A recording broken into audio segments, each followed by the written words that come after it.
Hey everyone, this is Richie Ramone, and you're listening to the Nothing Shocking podcast. That's right. Peace.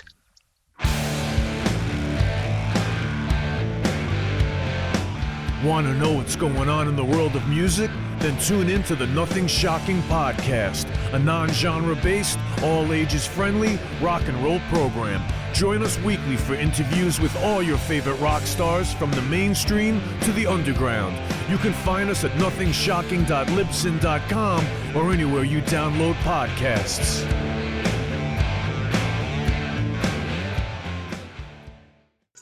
We're putting the band back together. The numbers all go to 11. I'm talking about bands that rock. Led Zeppelin. What about Sabbath? AC/DC. Motorhead. Does that mean it's louder? Is it any louder? Well, it's one louder, isn't it? We're not worthy. We're not worthy. Why don't you just make 10 louder and make 10 be the top number and make that a little louder? These go to 11. I get up off the ground and raise my head. Days like this, think I should be dead. One for Satan, two for me. Let's cheat the devil, it's fun, don't you agree? Welcome to the Nothing Shocking podcast. I'm your co-host, Jeff Untied, and with me in Dog Bowl Studios is Coach Nez. You can find the Nothing Shocking podcast on Libsyn or any podcatchers. Like our Facebook page or follow us on Twitter at NoShockPod. You can also find the Nothing Shocking podcast on Rock Rage Radio every Sunday morning at 7 a.m. Central Time. Our sponsor is Ragged Records, located in downtown Rock Island, Illinois, and downtown Davenport, Iowa. We'd like to thank the Hong Kong Sleepover for allowing us to use their music for our intro and bumper ending. Tonight's guest is Richie Ramone. Legendary Richie Ramone, formerly of the Ramones, promoting what was he promoting, Jeff? He had a new single out, or two new singles out, Not Afraid, and a cover of Cry Little Sister from Soundtrack to the Lost Boys, right? Yeah, God, that's just an awesome cover. Fantastic. He also has a new album on the horizon. What's that called? Live to Tell. Live to Tell, yeah. Hey, what an engaging interview. Let's get to it. All right. Good night.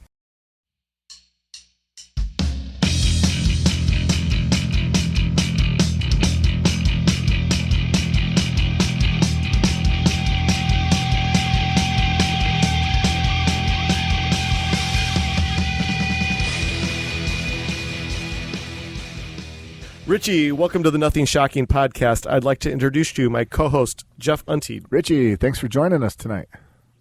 Hey Jeff, how you doing? Good. Well, hey, we are so excited to have you. Thank you for your willingness to participate, and thank you for all the correspondence. We're so excited to have you tonight.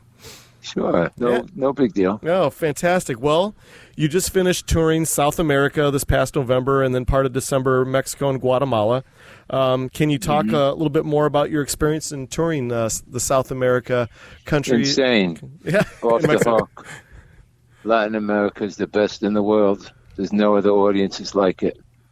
Oh, it's fantastico, and I can't stop speaking Spanish right now after a month. No, it's really great. You know, like, the kids there have passion, you know. They have passion. They don't stand with their arms folded like people in the United States, you know. It's just, it's basically, that's really all I tour now. I really don't tour the States anymore because it's just not worth it to me. The passion is so intense there. You know what I'm saying? Yeah. You go to YouTube and you go to some of the videos and you see the thousands of kids that we play for down there. And, you know, when we come to the States, we play for, 10 people. It's just, it's just not worth it. So that's my place. Chile, Argentina, Mexico City, off the hook. I mean, Brazil. It's just a fabulous time. Oh, fantastic. Nice. Can you tell us a little bit more about the fan attendance in South America and Mexico's post-COVID restrictions? Is everything back to normal down there? Yeah. No, everything's back to 100% normal, but it's not 100% normal. You know, I mean, COVID is still out there. It's alive and brewing along with that other flu. You need to be really careful when you're touring and do the best and wash your hands and, I come out after every show and hug all the kids and sign autographs for hundreds of kids, every night. Mm-hmm. And that's the risk I'm taking for the fans, the show is all about the fans, not about me. I could give a fuck about me.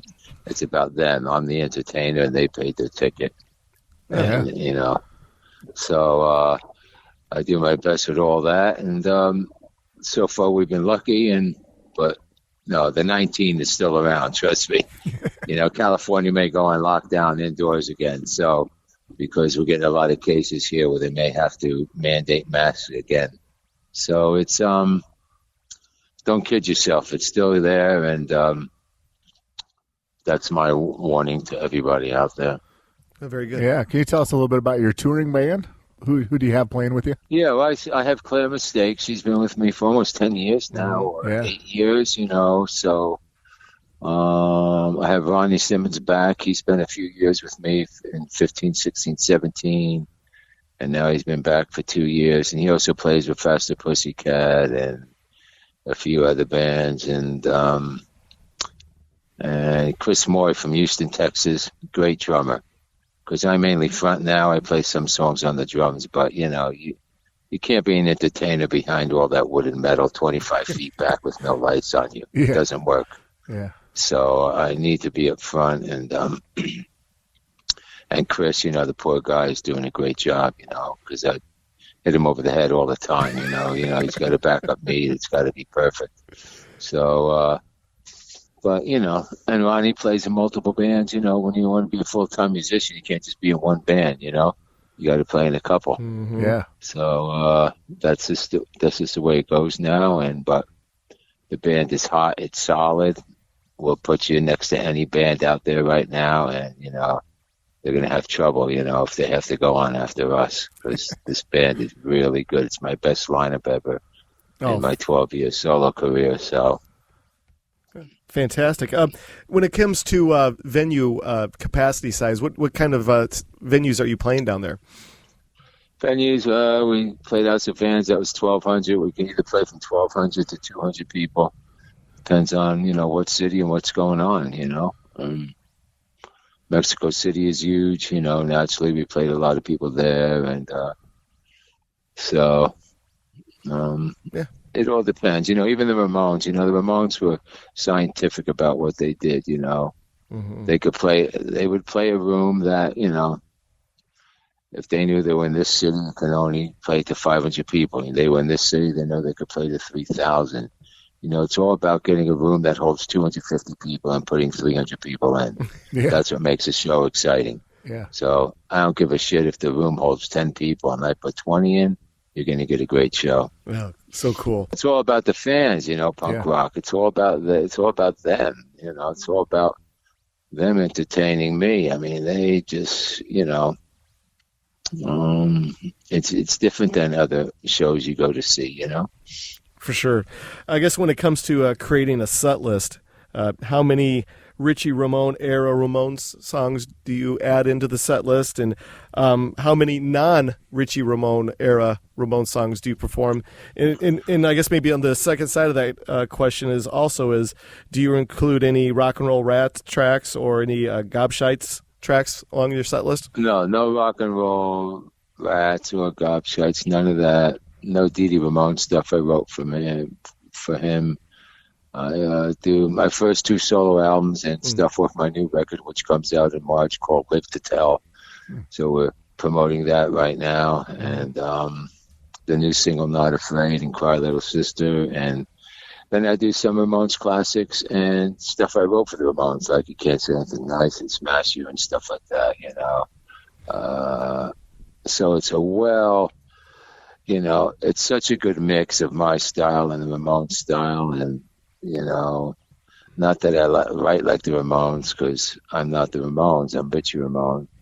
But there's a certain aggression to my music that just keeps everything, my personal music keeps everything in tow, you know what I'm saying? Yeah. Absolutely, we love it. Can you tell us a little bit more about the 2 new tracks, the Not Afraid and Cry Little Sister? I love that cover. Well, Not Afraid was, I toured with Mark Diamond from the Dwarves, and I always said, Mark, you got to write me a song. And Mark wrote this song for me, Not Afraid. I really like the lyrical content, and we went in the studio and we cut it together, me, Claire on bass, and Mark, and put that out as a single. And I've been doing a bunch of acting since COVID hit, and I was in this movie Protege More, which comes out in a few months, and I play the lead vampire, an 800-old vampire in this movie. And the director asked me to cover the Lost Boys tune, Cry Little Sister, and I was like, fuck, I don't know. I'm not going to do this, with guitars and that, and, after, like, writing, ripping up the paper, ripping it 4 months later, I came out with a killer version that just stands out, on its own, Yeah. So that's a great little single we got going there, and those will be on the new album coming out in March. Oh, cool. Very good.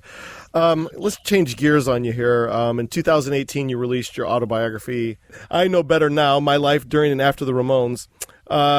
We asked this about a lot of our guests as far as this seems like a daunting task, writing an autobiography, what to include, what not to include, what's important, what's kind of important, but maybe not. First of all, stop there. You include everything. Oh, okay.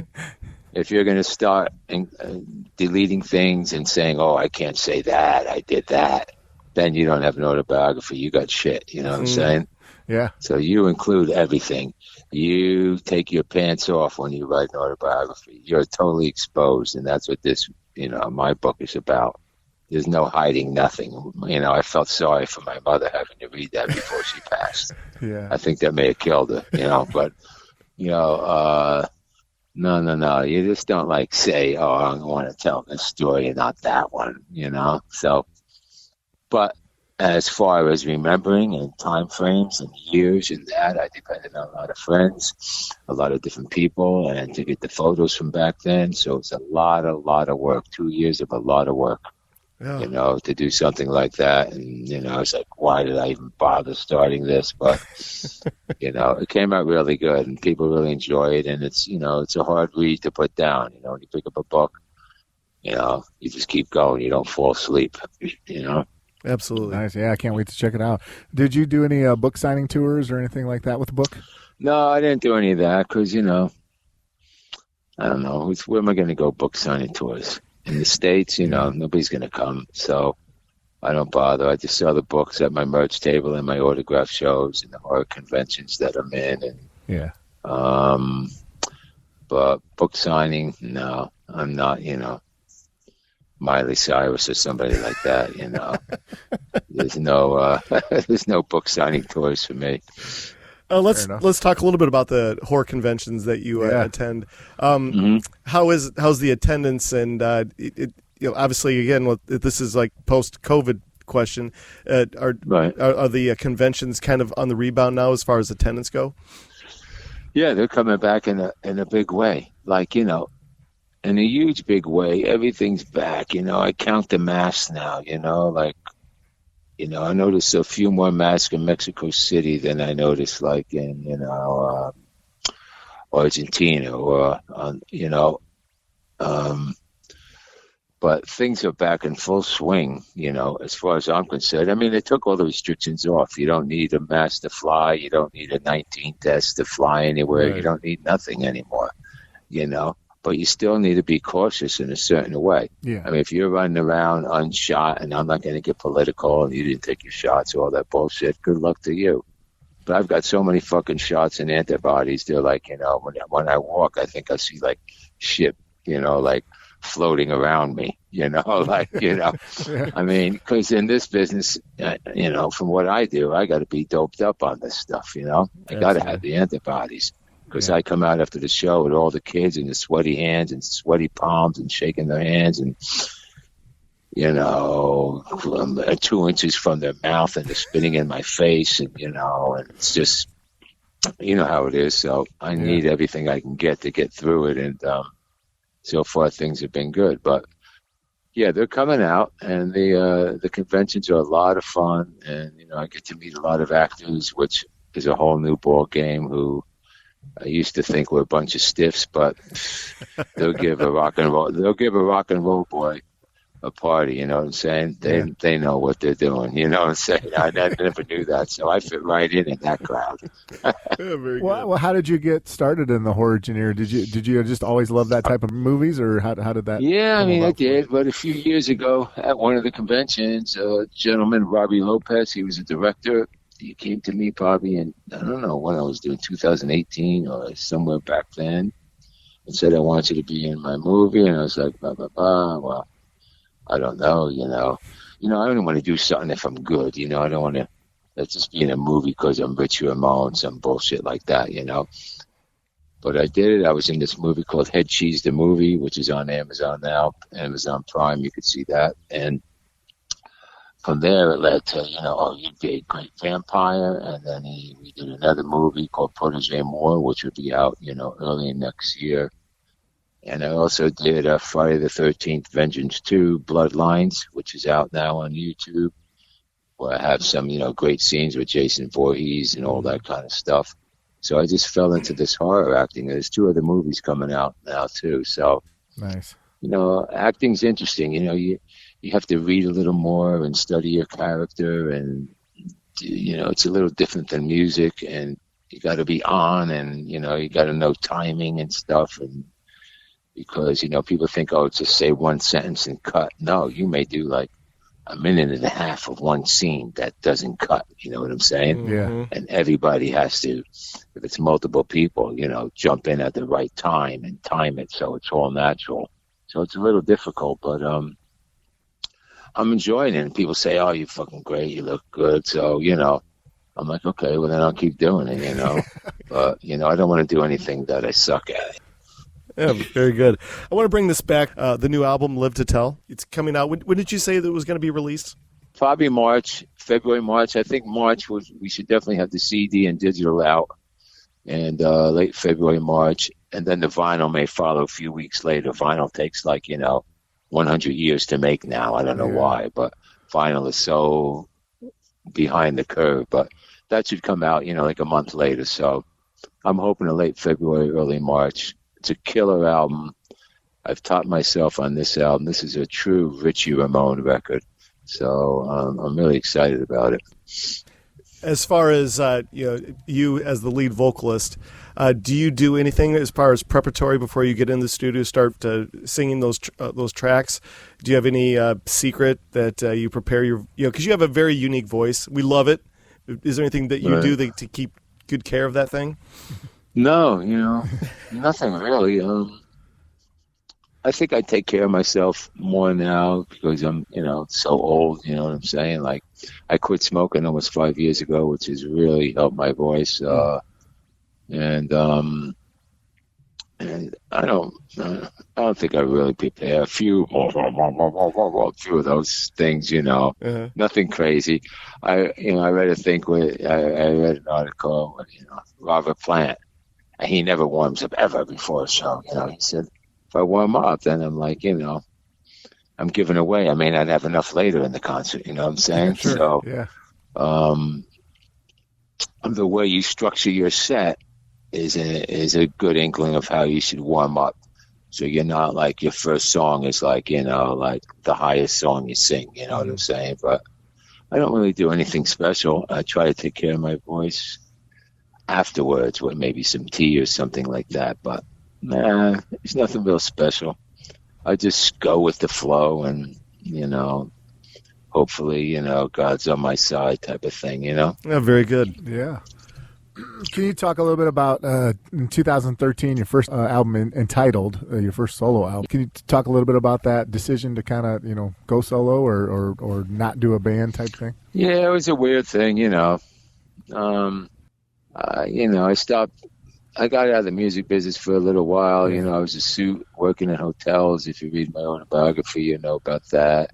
And then Mickey Lee, Joey's brother, invited me to the Joey Ramone birthday bash, and I went down there. I don't know, the first one, 2005, and I played some songs, and then I went back the next year, and then I was like, ooh, what's missing? Something's missing inside me.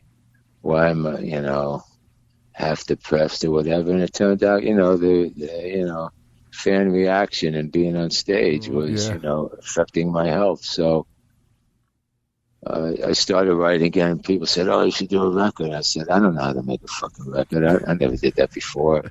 So I just kept going and got the artwork done, and eventually, found a label to put out this record.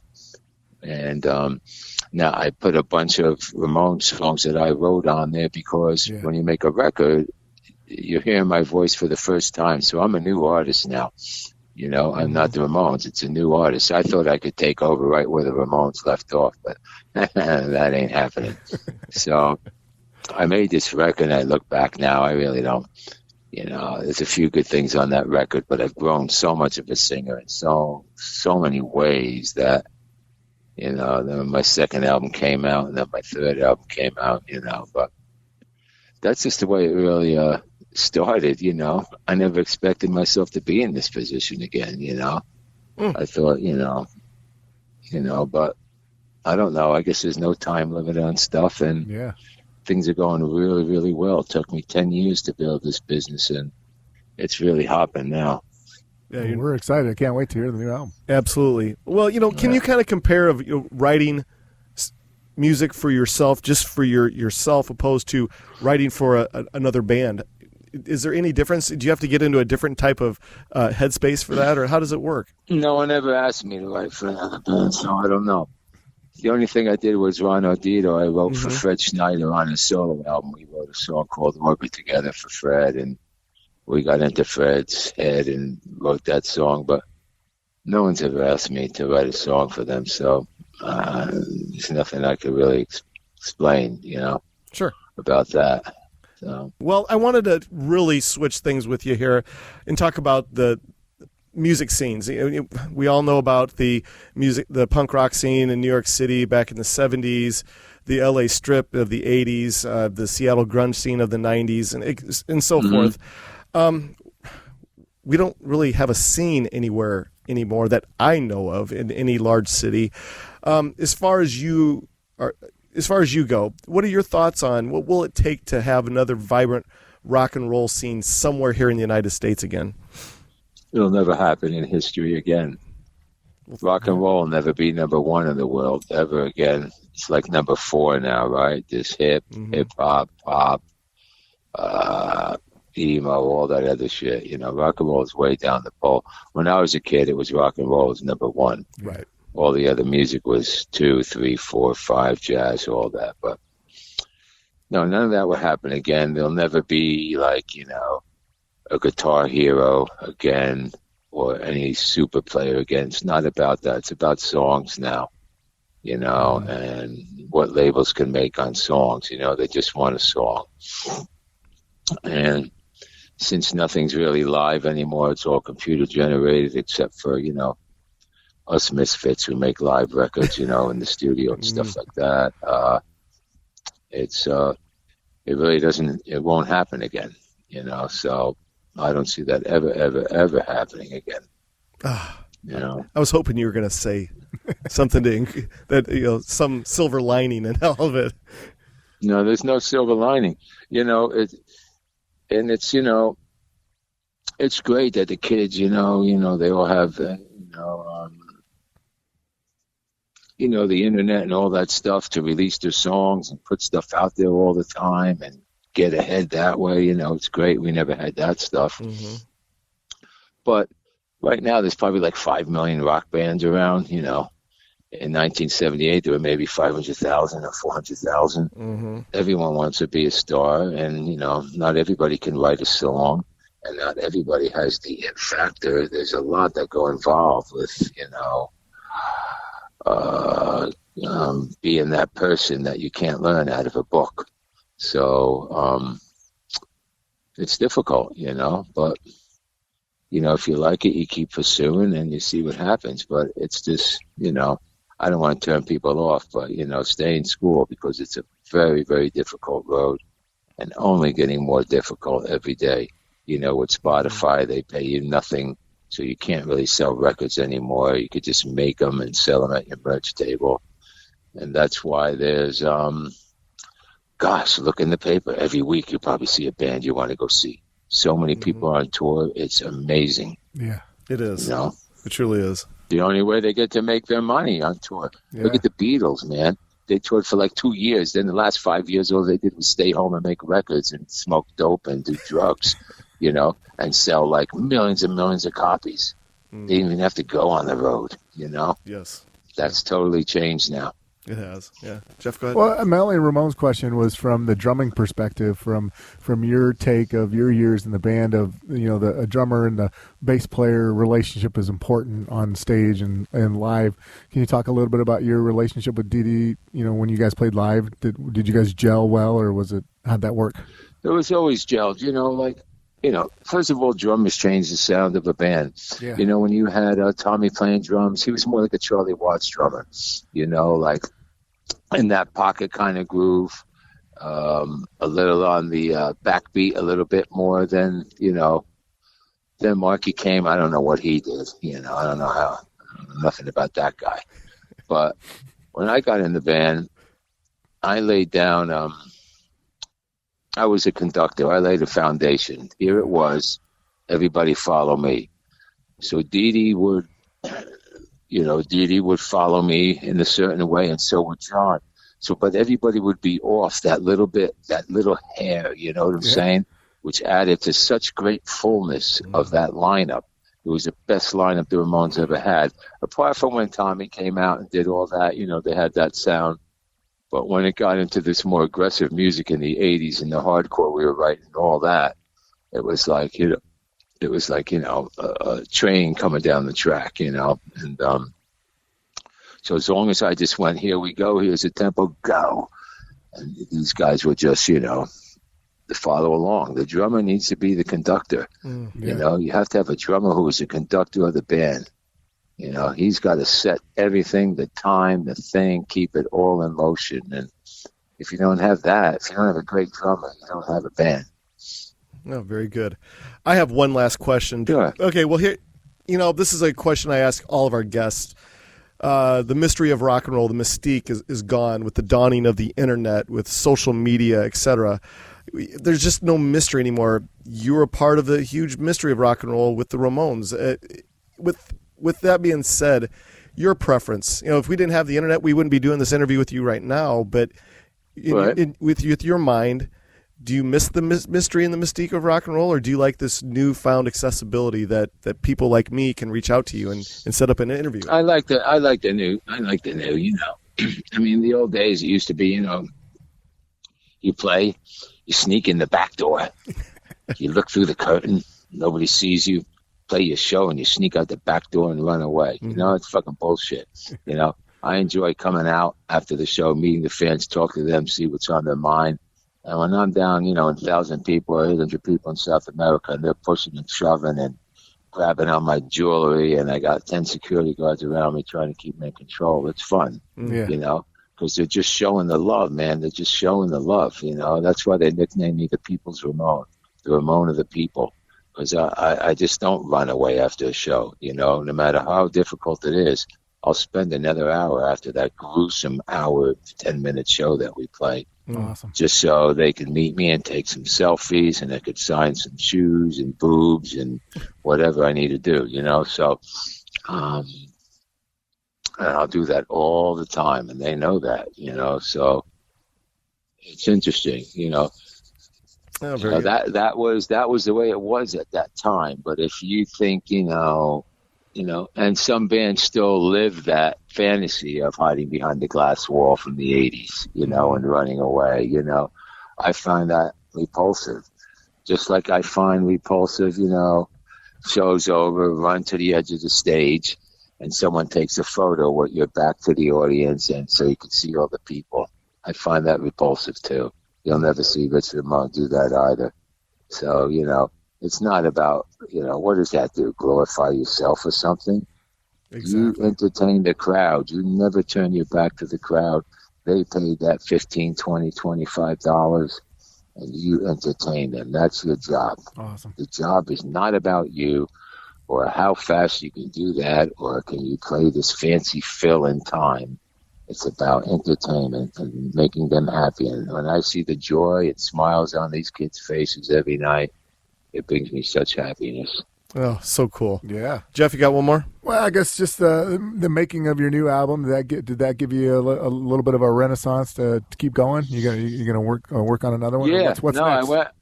I recorded at Paul Rossler's again. It was great. He's Mark Diamond for one rhythm guitar and Ronnie Simmons on the other side. So instead of, when you make these albums and they double up the rhythms, the same guy, I use 2 different players to play the rhythms. So the rhythms are slightly a little different, which adds this new element, like, you know what I'm saying? It's not as tight and homegrown like that. And so we recorded like that, and, the bass and the drums. And it's just, it just really came out great, I almost wasn't going to do another record because they're so hard to do. And I just, I wake up one day, fuck, this is great. I wake up the another day, throw this away. I hate it. It's like that, love-hate relationship with writing a record. And I finally got through it, with support. And God, I'm so happy I did it because it's just fantastic, so really happy that, that comes on vinyl and Outro Records. And I just signed a deal in England now to do the digital and, the CDs. So, it's worldwide now. So I think this album is really going to do some good for me.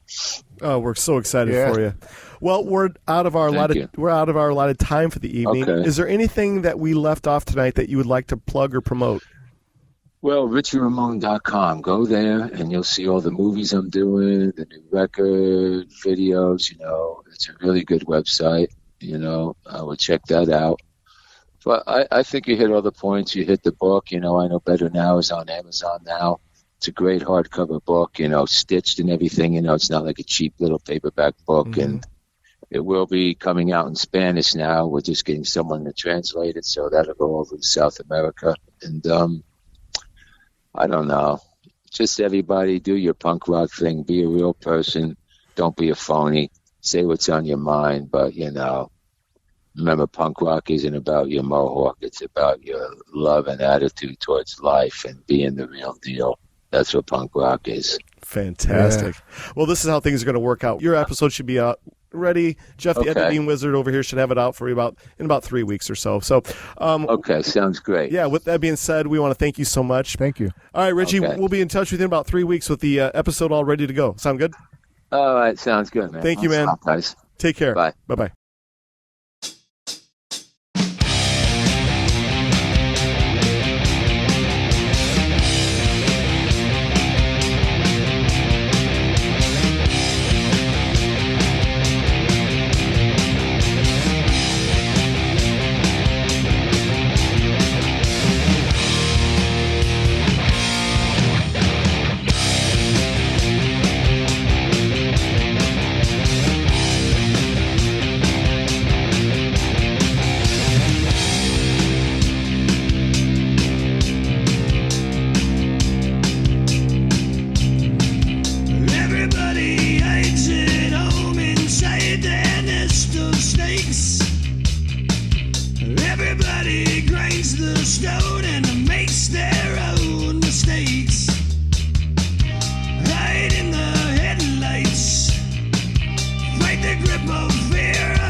pulls the plug and says their last goodbyes.